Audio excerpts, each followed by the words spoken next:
Good morning, ladies and gentlemen. You're watching a very special broadcast on the GST rate rationalization exercise this Saturday morning, bright and early. I'm here with my colleague and co-host Prakash Priyadarshi, who's covered the economy and this GST Council and rate rationalization exercise quite extensively. So over the next 30 minutes, we'll be delving upon how big of an exercise this is in terms of demand generation, in terms of consumption boost that's being given to the economy, and what are some of the challenges that the industry is facing and how the government is hand-holding the industry in terms of how it's looking at transitioning to the new rate structure. So that's going to be our focus over the next 30 minutes. But ladies and gentlemen, this is a mammoth exercise that the government has taken in order to boost domestic consumption, domestic demand, given the fact that we do have global geopolitical factors that are headwinds for several countries in terms of how their growth is impacted. In fact, just a short while back, Finance Minister Nirmala Sitharaman spoke about this exercise in terms of how this is going to unleash a virtuous growth cycle, because GST rate cuts are going to lead to more demand, more consumption, which essentially means that more companies will boost production, they will boost manufacturing, which is going to lead to more jobs in the economy.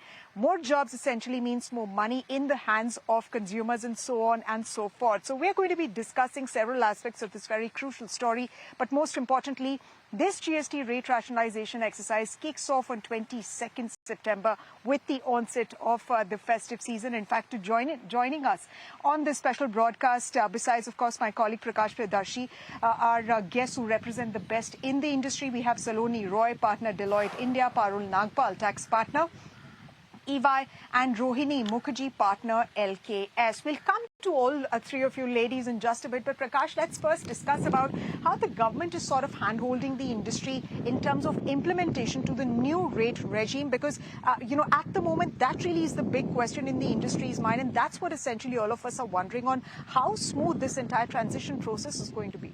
Yeah, well, stage is, set. In fact, the government is making all-out effort to ensure a smooth transition. We have a lot of meetings, several rounds of meetings with the industry.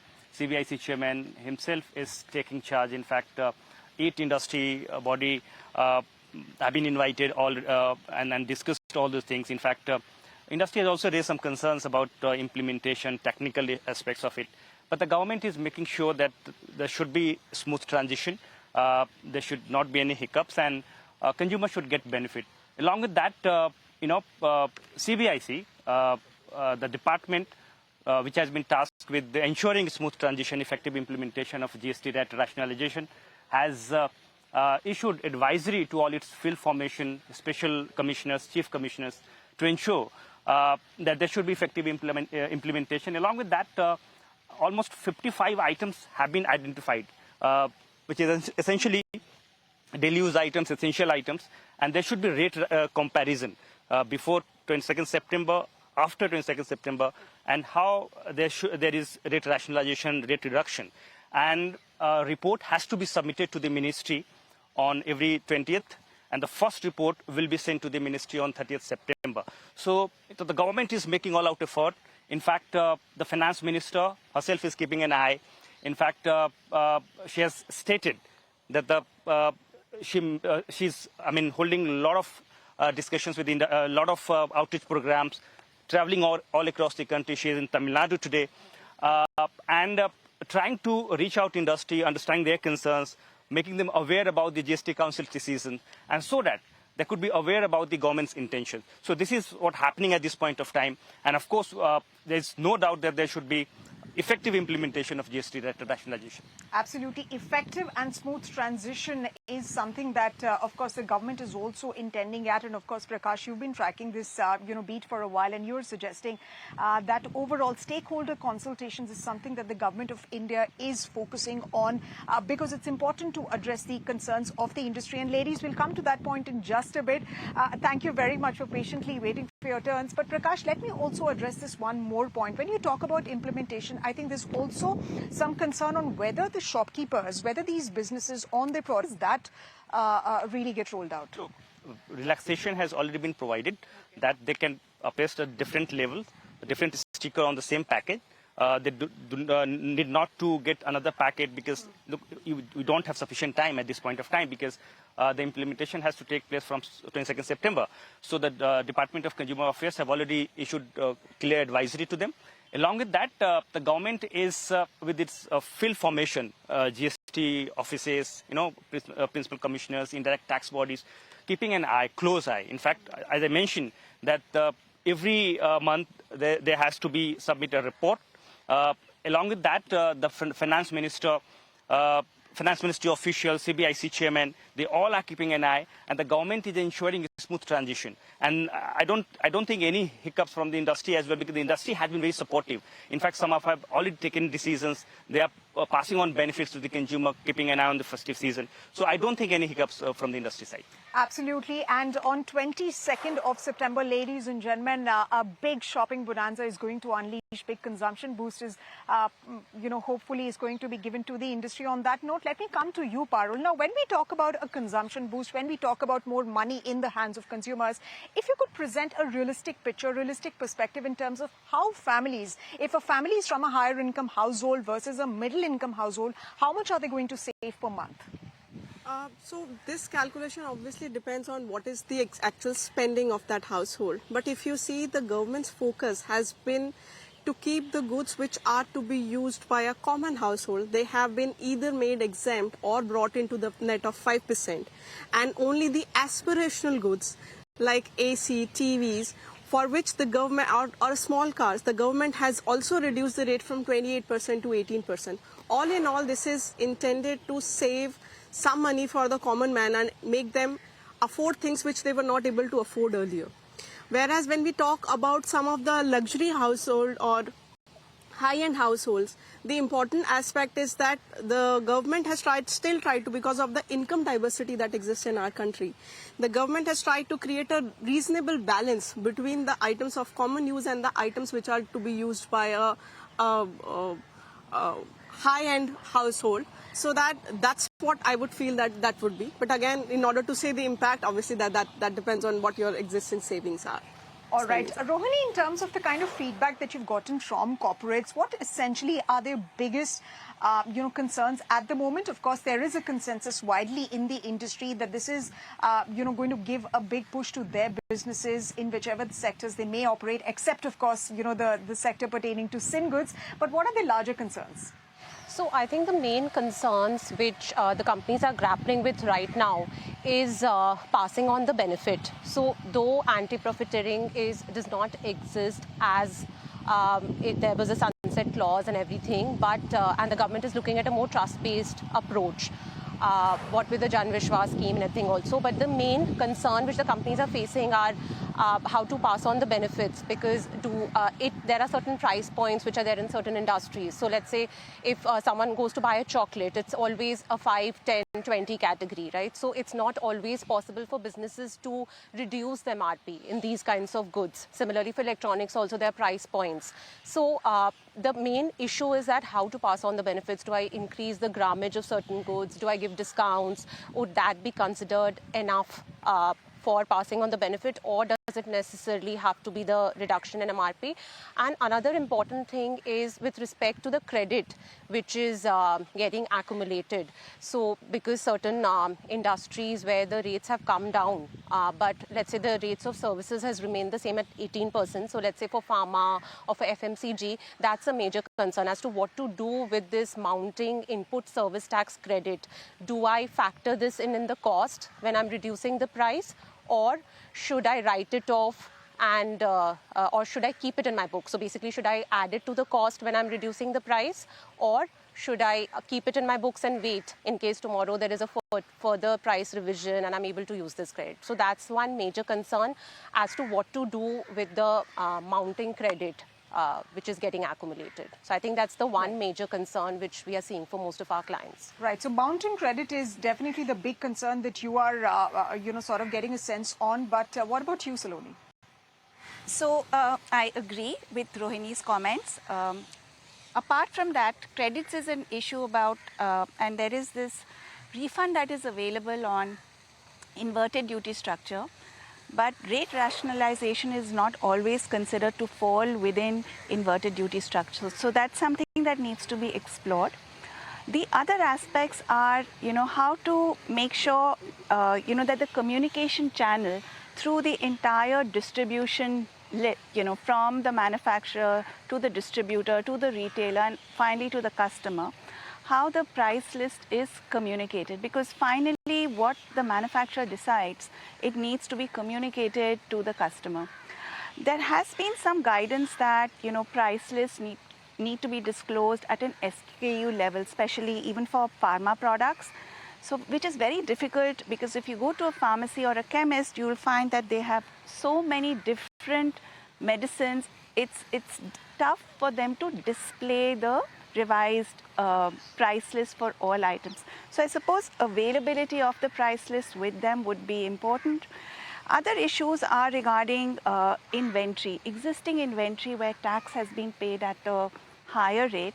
How is that to be dealt with? Because we would have paid tax at maybe an 18% or a 12% at the time of purchasing, but to have to sell it later, it would be at a reduced rate. So, identifying that. So though government has said that we don't necessarily need to come out with a fresh sticker, with the MRP, but the price list needs to be available. ERP changes, those are other issues. Another issue is for auto companies, which is on the compensation cess, which is being done away with. So from 22nd September, compensation cess would no longer be applicable. So previously they were allowed to take credit of that, offset that against their compensation. So there, we're still awaiting some guidance on how this would be dealt with. So these are some other aspects which are bothersome for industry. Oh, but during deliberation, especially after GST Council's decision, the CBIC has clearly stated that they are not going to allow adjustment of compensation cess with GST. And this is very normal practice. And in fact, we have seen this in the past as well, where when such kind of decision has been taken by the GST Council, is a transition phase. So do you think that the government should have taken care of these concerns of the industry? Because considering festive season, auto industry especially, for example, sitting on huge inventory, dealers are crying, in fact. So do you think that the government have taken care of this decision? It is a pain point, and I think government is engaging in conversation on what can be done. But like you said, so far it appears that, compensation cess will not be offset against the regular GST, or there is no clarity whether we'll be able to take a refund. So yes, this does seem to suggest that there would be a possible build-up of costs for dealers as well as manufacturers. But hoping, overall, because of the increase in sales, this will remain a cost, but we will see the auto sector, seeing a spur, because festive season, is the time when, and the date of announcement is just before the Navratras. It's a very auspicious time. Though the Prime Minister said Diwali, it came even before. So I'm hoping that, this is a blip, but I'm hoping that we're able to go past it.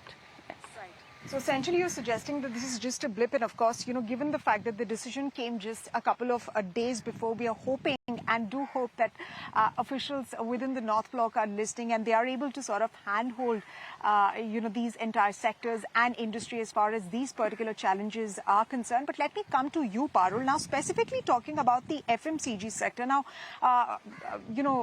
Saloni was talking about the auto sector. Several companies have started passing on the benefits of this GST change to consumers. In fact, in some cases, there have been massive price cuts that have been undertaken. And we're getting to understand from industry, executives that these are going to be long-term. But what about the FMCG sector? Because there are some worries that are persisting that, during this period, during this 10-15-day period leading up to September 22nd, while shopkeepers have cut prices, they have cut costs, but they might not be able to sustain.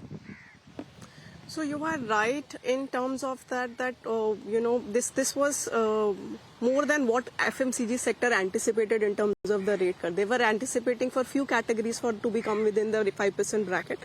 But the government has very generously kept almost all the categories within the 5% bracket, which are for the common use. And you rightly said that because of this move and because FMCG deals with a lot of inventory and because of the huge geographical setup that we deal with in our country, their supply chain or value chain from not only gets concluded at one level. So from the manufacturer, it will go to a distributor, then to it go to super stockist, then to a retailer, and then to the customer. So there is a 4-5 level of chains, and at each level there is a stock that is lying. So the biggest concern this FMCG sector would have is that how do they keep a distinction between the stock that is sold before 22nd September and the stock that is to be sold 22nd September. That is the biggest exercise which they are handling, and that's why they feel that at this geographical expansion level that our country has, how do they handle that? The second challenge which they would have is that while the input and output has been reduced and then for the traders the rate has been cut, but most of the services continues to be still at the 18%.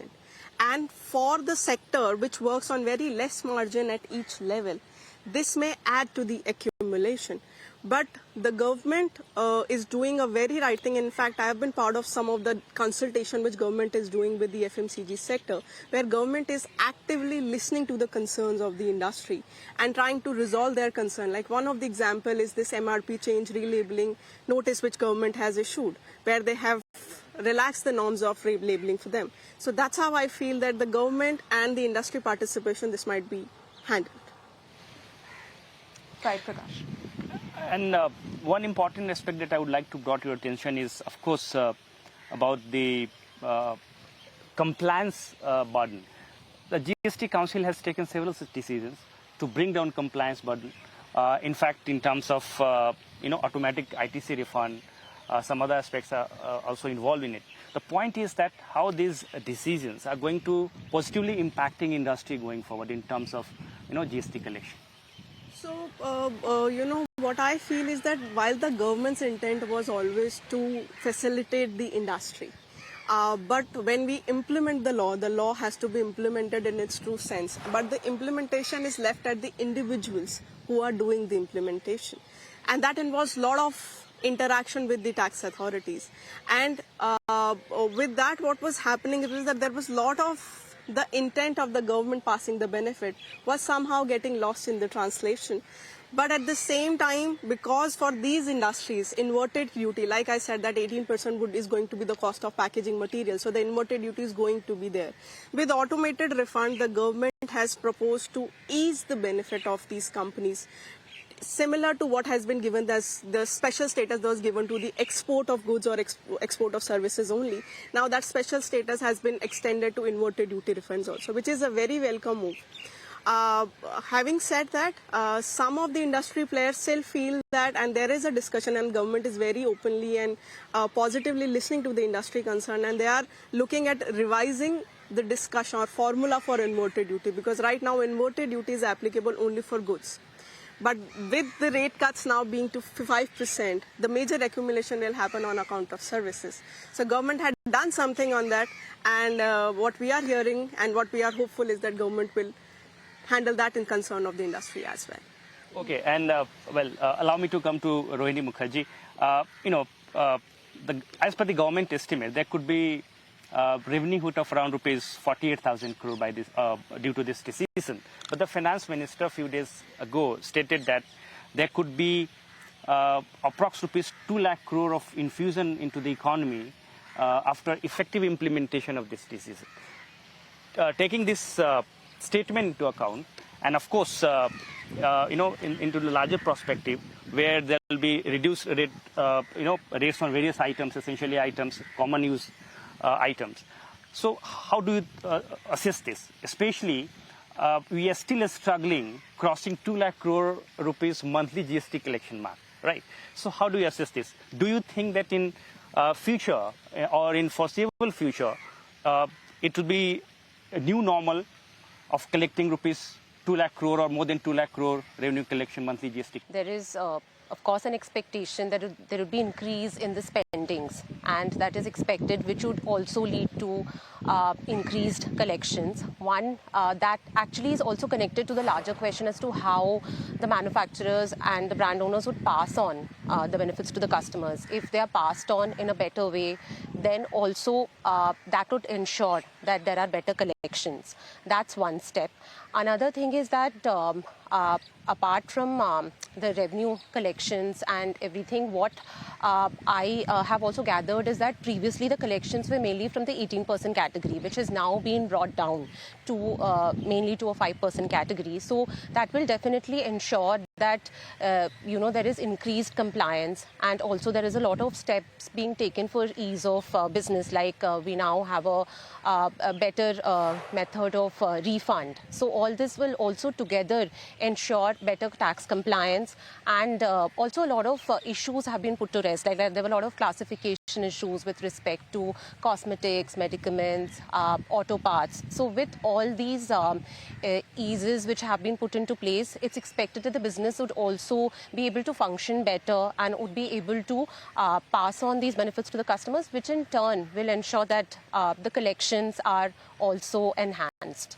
So it's all connected. Complexity and, of course, ensuring that there is classification disputes, those can find resolution was also, one intent that the government had. But let me come to you, Saloni, and talk specifically about the insurance sector. Given the fact that reducing GST on insurance products has been a call that's been made in the political dispensation as well since the past many years, and now that since that has come about, do you think consumers' savings, they're going to move to investing more in insurance products? Do you think this savings will take a significant chunk of investments which will go into the insurance sector?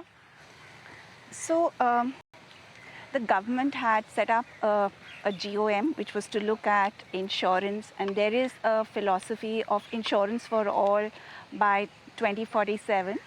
So this entire and this expectation of an exemption for insurance was something that was anticipated. It's limited right now for individuals, and it stems across all categories, including ULIPs, right? So but it is for individuals. So yes, the premium amount that needs to be paid would get reduced, but it would be finally an individual decision whether to go ahead with, say, a ULIP, or whether to go ahead with a mutual fund, and whether to go in for equities or debt. So that's going to be an individual decision which they will take. But yes, I know that there were clients who were postponing their insurance premiums because they were looking at the premium rate getting reduced. So they were actually saying it makes a huge difference on their individual premium payouts. So hence they were looking at making the payments later. So that's principally what I'd say. So yeah.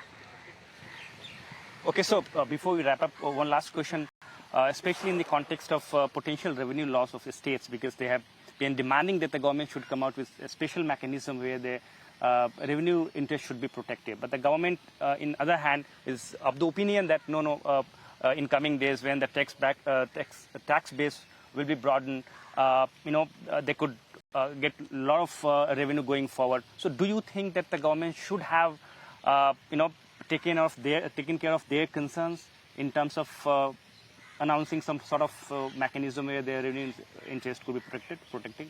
When this compensation cess was introduced initially, it was introduced for a limited period. Even the states and the center, when it was implemented in 2017, that time there was an agreement that this is a temporary measure. What government is trying to do, and while the state's concern is valid in the short term, what government is anticipating is that because of this rate change, there is going to be a boost in the demand. And then boost in the demand is definitely going to the kitty of the states as well because of the local consumption there. The second aspect is that with the boost in the demand, the manufacturers in that state would also get benefited, from that. And as a result, there is a going additional revenue to that. Also, an important point is that the many states have given certain state incentives to their manufacturers, which was earlier they were entitled or they were planning to give at 28% or 12%, which they will be giving at now 5 or 18%. So from that standpoint also the state government's outflow has reduced. So obviously while it seems that there might be some short-term impact on, there could be some impact, but if we see in the long run, in the some period, we'll say that it might balance out, and if it will not, I'm sure, because GST Council has proved time and again that the way our governments, state and central governments, have worked in tandem with each other, that is unparalleled, and I'm sure that they will be able to find a solution for the states if states would feel the pinch. Just time for one final question. I'll give you that opportunity, Rohini, to answer this question. This is essentially about private investments, private sector investments, which have been lagging for a while, despite the fact that the government has pushed. It has sort of given a push to capex over the past few budgets. If you've seen, of course, that is coming from the government. We have a boost coming in for PLI schemes, the manufacturing sector as well, and individual sectors are also given a push. Besides, of course, an infra boost that is also being given by the government. So what's holding the private sector back? And do you think with this GST push coming in, the private sector will perhaps unleash animal spirits that we've been talking about for a very long period of time? So, see, this move is definitely for the positive, for the business, and what the government is moving towards is also a more trust-based system than, a more governance-based or trust-based system. That's also evident from this Jan Vishwas scheme. The bill which has been introduced, which also looks to decriminalize things. So basically, they're definitely making things simpler.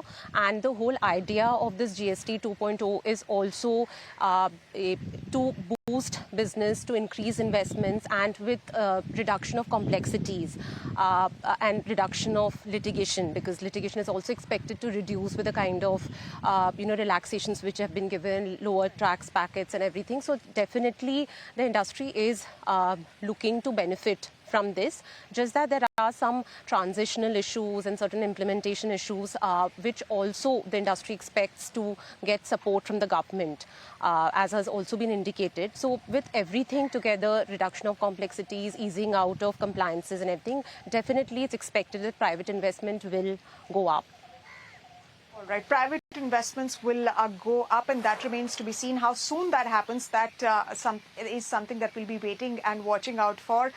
But ladies, thank you very much for taking the time out and speaking to us this sunny Saturday morning right here in the national capital. All eyes are now on September 22nd, ladies and gentlemen, when the mega GST rate rationalization exercise kicks in. And of course, there are certain implementation hurdles that still persist. But over the next couple of months, we do hope that the government will be looking at smoothing those processes out, and eventually, how much of a change does this exercise really lead to consumption, to the overall GDP of the country?